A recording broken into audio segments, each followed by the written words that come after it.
Bonjour à tous, quelle est la situation de l'emploi en Côte d'Ivoire? L'État lance une enquête nationale auprès de plus de 400 ménages ordinaires.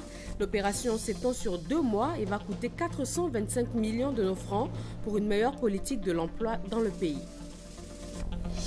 Procès Laurent Gbagbo, Charles Blé Goudé, 4 témoins protégés ont vu leur identité dévoilée par erreur au cours d'un huis clos. À l'origine, une faute technique avec un micro. La Cour annonce une enquête.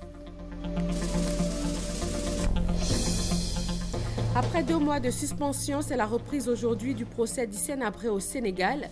L'ex-président tchadien est poursuivi pour crimes de guerre, crimes contre l'humanité et actes de torture par les chambres africaines extraordinaires. Bienvenue, merci d'être avec nous ce lundi 8 février. Vous suivez le point de l'actualité sur RTI 1. Coup d'arrêt momentané et inattendu au procès de Laurent Gbagbo et de Charles Blé Goudé. À l'origine, l'identité de 4 témoins protégés dévoilée à la suite d'une erreur technique vendredi dernier. Un micro restait ouvert pendant un huis clos. La Cour a annoncé que l'incident va faire l'objet d'une enquête. Thomas Guessambi. Nouvel impair au procès de l'ancien président ivoirien Laurent Gbagbo et de son ministre de la Jeunesse Charles Blé Goudé. Ouvert le jeudi 28 janvier dernier, le procès a dû connaître un coup d'arrêt le vendredi 5 février. Les noms de 4 témoins protégés appelés à témoigner pour le procureur contre M. Gbagbo et Blé Goudé ont été révélés par inadvertance. Croyant être dans le secret du prétoire, le procureur Eric McDonald évoque les témoins 9, 10, 11 et 44 et livre leurs identités alors que le greffe de la Cour n'a pas fermé les micros. Il s'agit de 3 anciens généraux des forces de défense et de sécurité et d'une personnalité politique. Alors que dans son intervention, le procureur évoquait la protection des témoins et la fuite sur les réseaux sociaux. Samedi, la Cour a annoncé que cet incident allait faire l'objet d'une enquête selon une responsable du tribunal, Sonia Robla. En début de semaine, le premier témoin de ce procès sur les 138 prévus par le procureur dévoilait lui-même son identité au cours de son récit. Le procès a donc repris depuis l'incident. Le président du tribunal de la Cour pénale internationale a présenté ce matin ses excuses pour cette divulgation par erreur de l'identité de témoins dont le nom devait rester secret. Enquête nationale sur la situation de l'emploi et du secteur informel. Tous les ménages de Côte d'Ivoire sont concernés.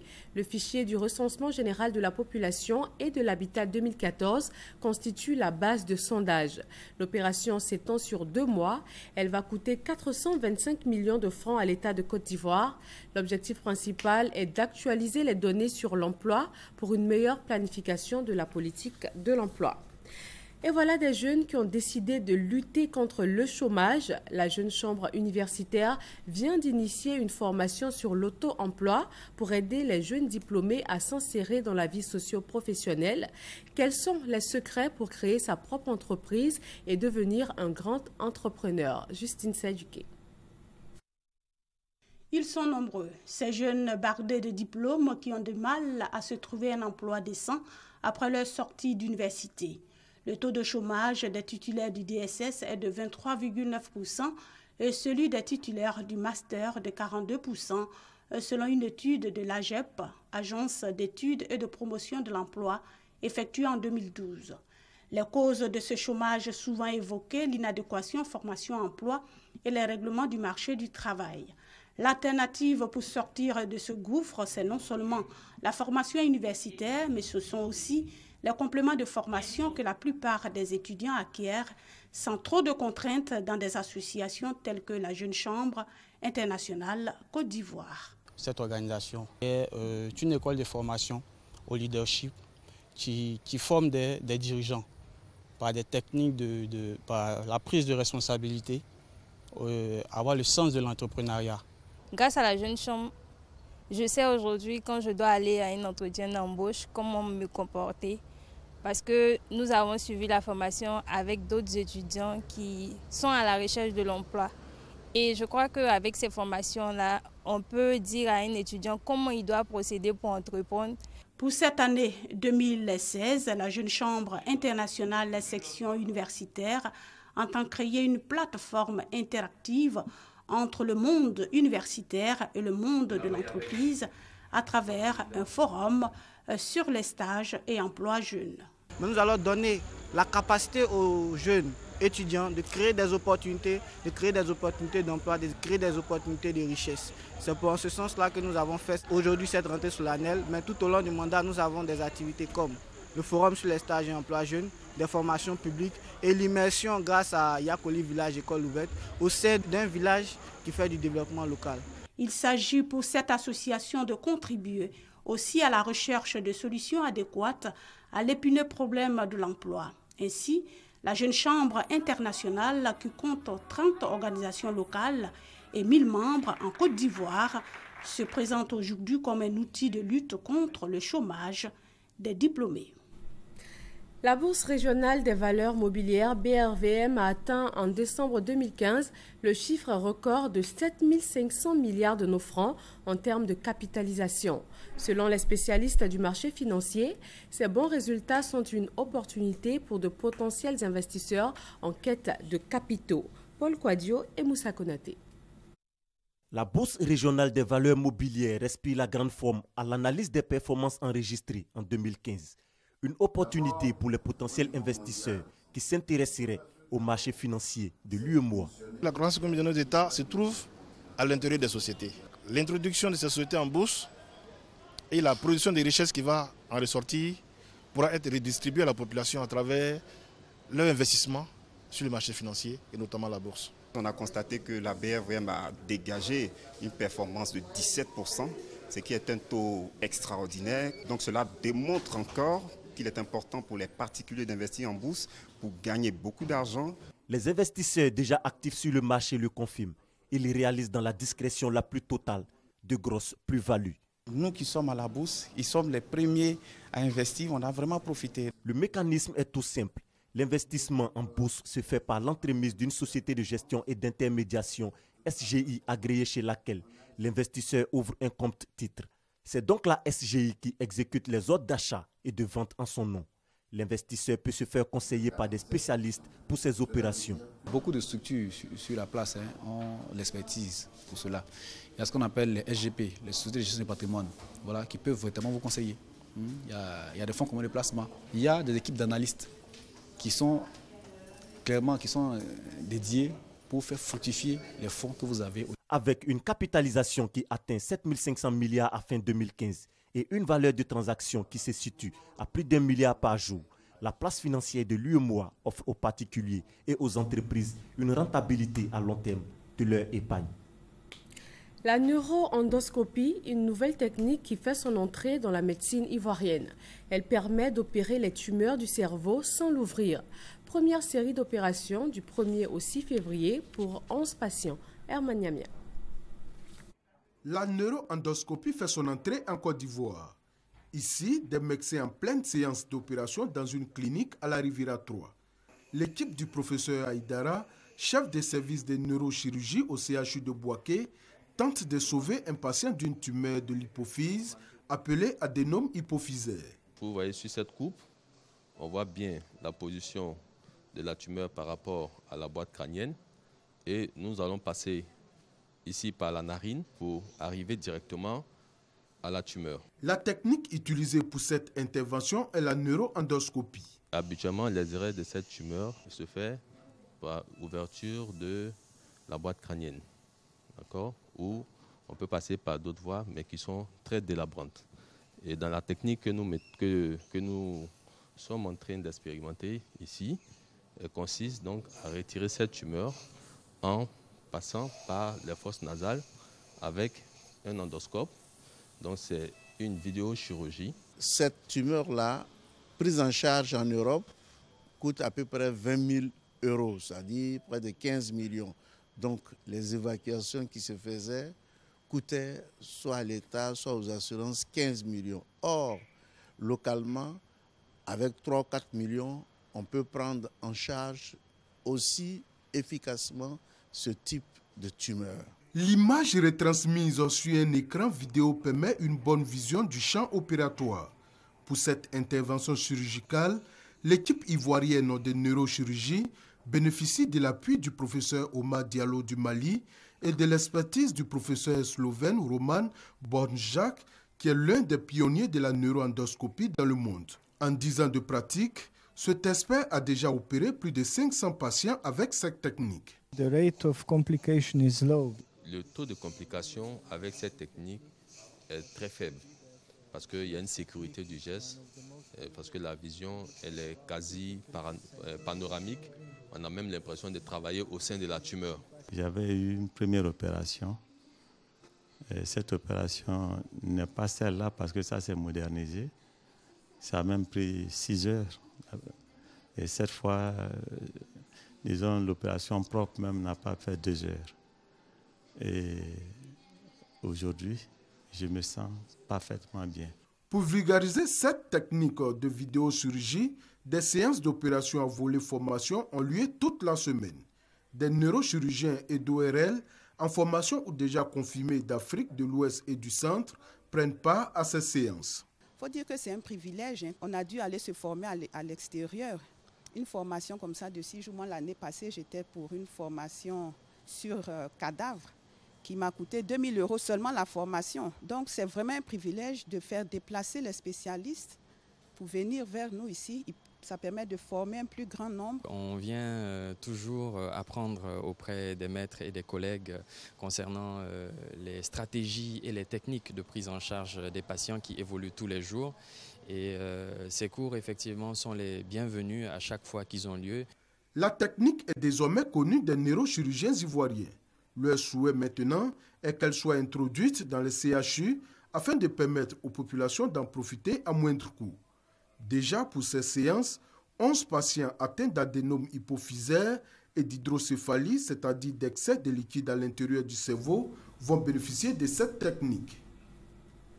Quelle solution face aux difficultés de l'assistance médicale à la procréation en Côte d'Ivoire? C'est le thème d'une rencontre des spécialistes de l'assistance médicale. Elle s'est tenue à Abidjan. Selon l'OMS, 80 millions de couples souffrent d'infertilité dans le monde. Ami Sissoko. Avoir un enfant.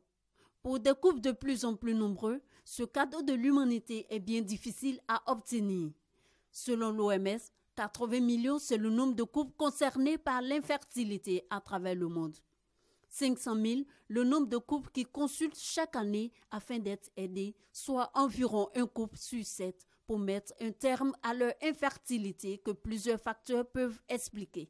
Les causes se succèdent, hein. Il y a les avortements, il y a les produits éclaircissant la peau, hein.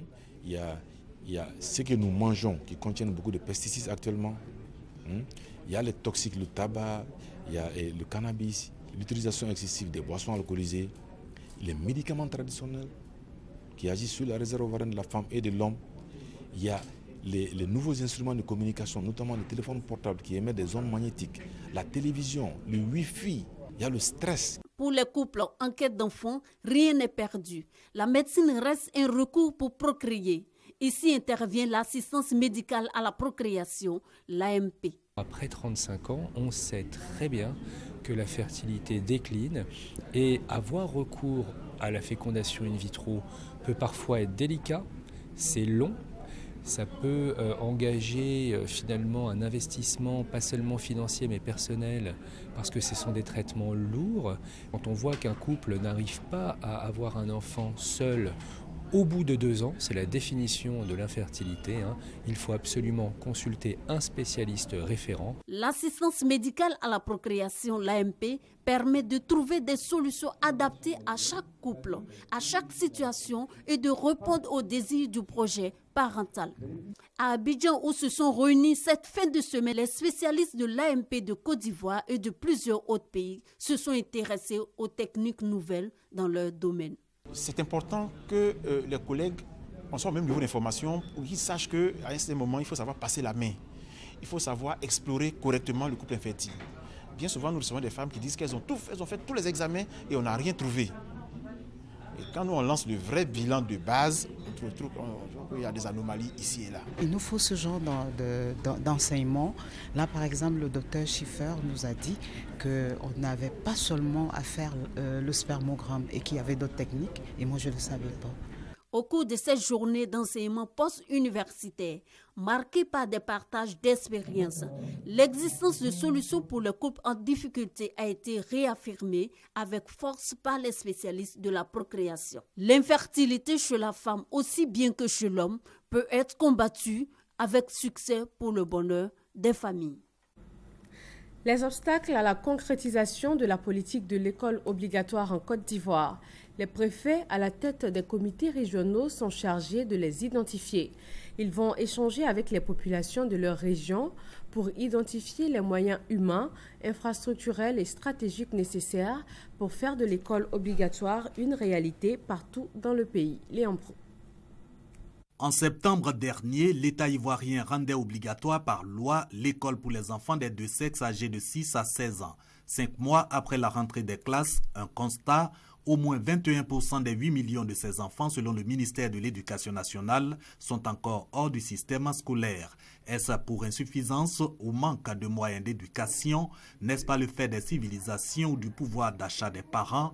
Quelques interrogations adressées aux populations via les comités régionaux de consultation présidés par les préfets. Chez moi, déjà, il y a un déficit au niveau scolaire. Déjà, on a le problème des enfants bouviers, on a le problème du manque d'infrastructures, on a le problème culturel même. 2 mois, du 8 février au 31 mars 2016, durée des consultations pour identifier par région les maux de l'école ivoirienne. Au final, seront levés par une répartition équitable des moyens publics d'éducation sur l'ensemble du territoire, les obstacles à la politique de scolarisation obligatoire. Cette politique, un outil de développement et solution aux pires formes de travail des mineurs, selon le gouvernement qui lève l'équivoque sur l'entrée en vigueur des sanctions sur l'école obligatoire. À l'examen, les défis du délitement social, les fléaux dont sont victimes les enfants dans nos sociétés.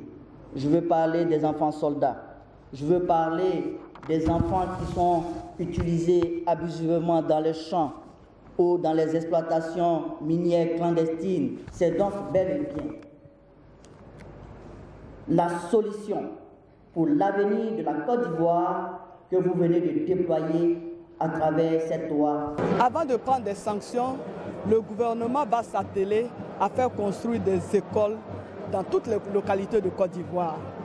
Mais il est évident que si dans une localité, il existe une école, le parent qui ne va pas scolariser son enfant qui a 6 ans et plus, évidemment, sera sanctionné. Aussi évoqué par la ministre Kandia Kamara et les parents d'élèves, le fonctionnement des COGES et la gratuité de l'école ivoirienne. Le lycée moderne de Dabakala, zone centre de la Côte d'Ivoire, a reçu 200 tables bancs d'une valeur de 4 millions de francs CFA. Il s'agit de combler le déficit en tables bancs dans cet établissement de 2800 élèves. Hassan Khan, Kader Sogodego. Le déficit en table-banc dans la région du Hambol est une préoccupation réelle pour les responsables de l'éducation nationale de cette partie du pays. Ce déficit interpelle des cadres de la région qui ont décidé d'apporter leur contribution. 200 tables-bancs d'une valeur de 4 millions de francs CFA viennent réduire les difficultés des élèves de la localité, notamment ceux du lycée moderne de Dabakala. Des élèves qui parfois se retrouvent à plus de 2 sur un table-banc. C'est notre contribution en tant que cadre de la région et nous appelons tout simplement les autres cadres à essayer de faire la même chose et faire en sorte que les élèves et les écoliers de Dabakala puissent travailler dans de bonnes conditions. Les bénéficiaires et l'autorité administrative ont salué cette action. Ils invitent ainsi d'autres cadres de la région à emboîter le pas aux donateurs pour le développement de la région du Hambol. Une délégation du groupe parlementaire allemand Union chrétienne démocrate vient de séjourner à Abidjan. Elle est allée à la rencontre de plusieurs structures ivoiriennes pour s'imprégner de leur mode de fonctionnement, notamment la Commission nationale pour la réconciliation et l'indemnisation des victimes. Adama Kamagate, Abou Sanogo. Pour sa première escale, la délégation du groupe parlementaire allemand, Union chrétienne démocrate CDU, principale force du centre droit allemand, est allée à la Commission nationale pour la réconciliation et l'indemnisation des victimes issues des crises survenues en Côte d'Ivoire, la CONARIV. pour Andreas Lamel, député conduisant la délégation, et il s'agit de s'imprégner du fonctionnement de l'institution CONARIV comme il l'avait fait il y a 4 ans pour la défunte commission Dialogue, Vérité et Réconciliation, CDVR. C'est depuis 2012, lorsqu'il a visité déjà ici en Côte d'Ivoire, la première commission qui s'intéresse au travail de la commission. Notamment aussi parce qu'en Allemagne, on a eu des efforts similaires pour la réconciliation de l'Allemagne de l'Est et de l'Allemagne de l'Ouest. Et donc, c'est pour ça qu'il apporte un intérêt approfondi sur les activités de la CONARIV. La délégation s'est dite heureuse des progrès enregistrés par la CONARIV en ce qui concerne l'avancement du processus de réconciliation et d'indemnisation des victimes. Après la CONARIV, direction la maison du Parti démocratique de Côte d'Ivoire, PDCI. Ici, la délégation allemande a échangé avec le secrétariat exécutif du parti. Les échanges ont porté essentiellement sur les élections législatives à venir. Alors, nous avons rendu visite à notre partenaire sœur en Côte d'Ivoire. On a parlé de l'état actuel au sein du pays, aussi au sein du parti, et aussi poser des questions, lancer des discussions quant aux élections parlementaires qui s'approchent.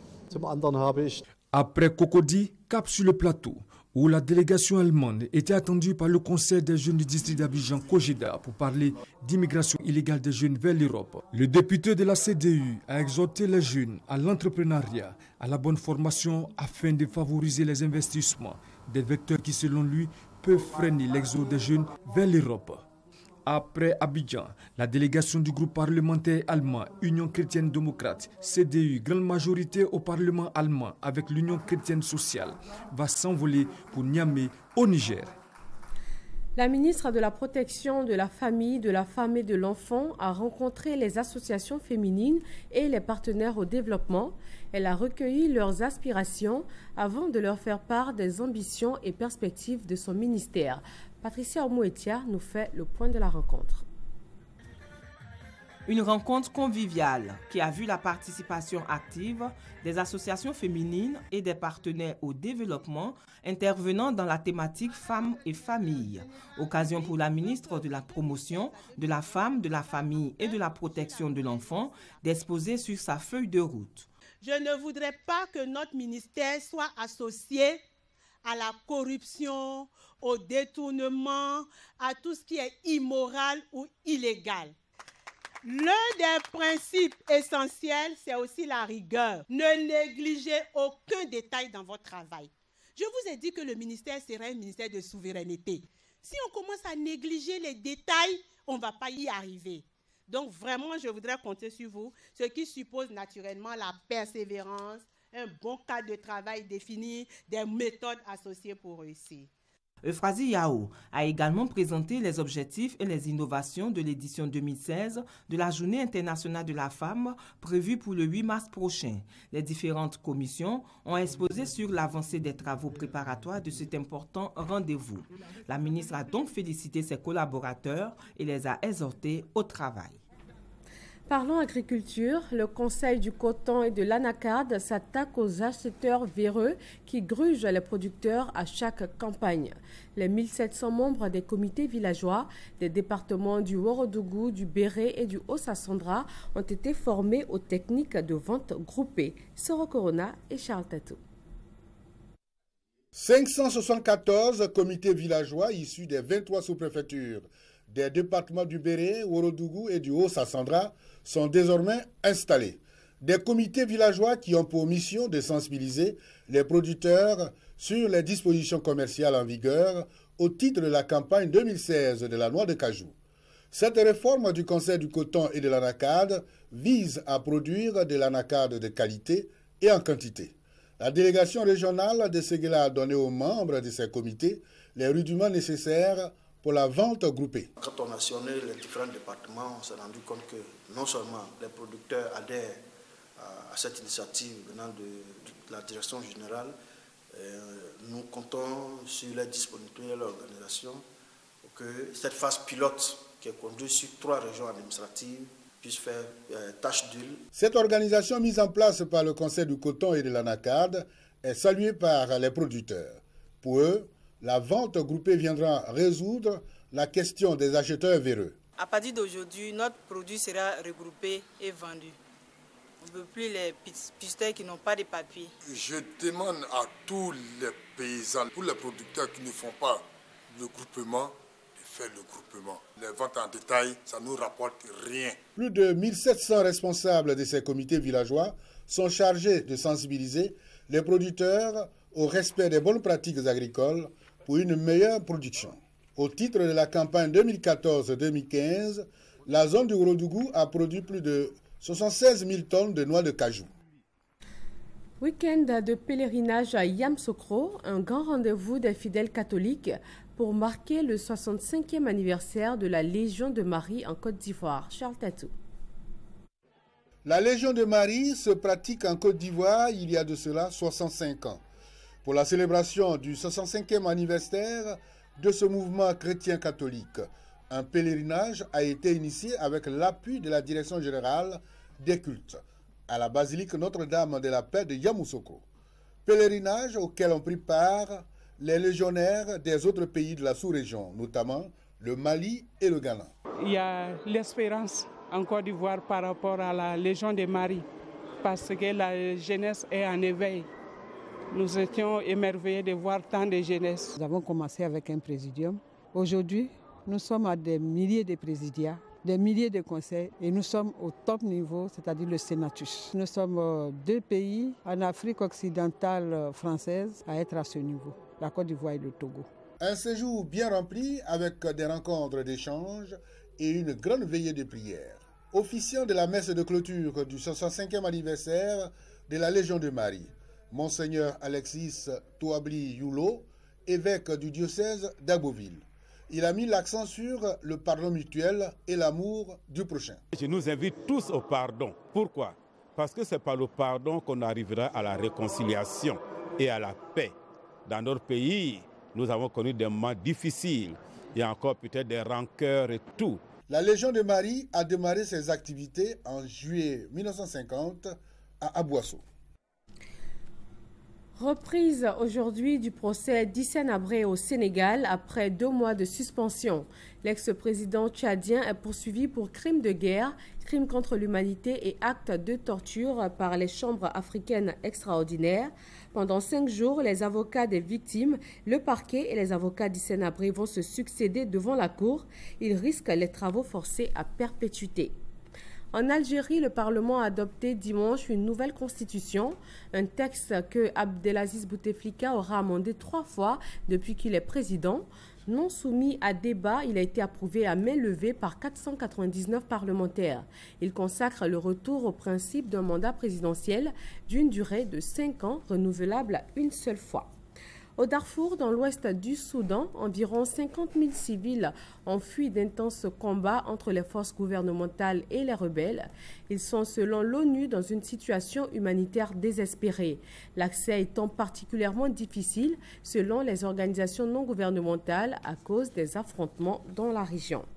Le Conseil de sécurité de l'ONU a condamné fermement le lancement d'une fusée par la Corée du Nord dans une déclaration unanime adoptée dimanche à l'issue de consultations à huis clos. Le Conseil s'engage à adopter rapidement une nouvelle résolution en chantier depuis plusieurs semaines pour alourdir les sanctions contre Pyongyang en réponse à ce tir et au dernier essai nucléaire nord-coréen du 6 janvier. Parlons sport football pour terminer. L'équipe de la RD Congo a remporté le championnat d'Afrique des Nations de football pour la 2e fois après 2009. Les Congolais ont battu les Maliens 3-0 en finale de ce CHAN 2016 hier 7 février à Kigali. Le reportage est signé Ange Assoukro. La République démocratique du Congo soulève le trophée de la 4e édition du championnat d'Afrique des Nations de football.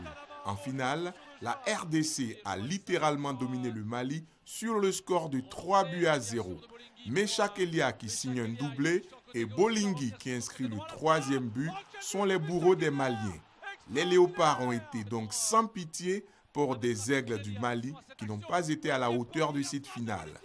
2e sacre pour les Congolais après la première édition enlevée à Abidjan en 2009. Pour la 3e place, la Côte d'Ivoire arrache la médaille de bronze à la Guinée.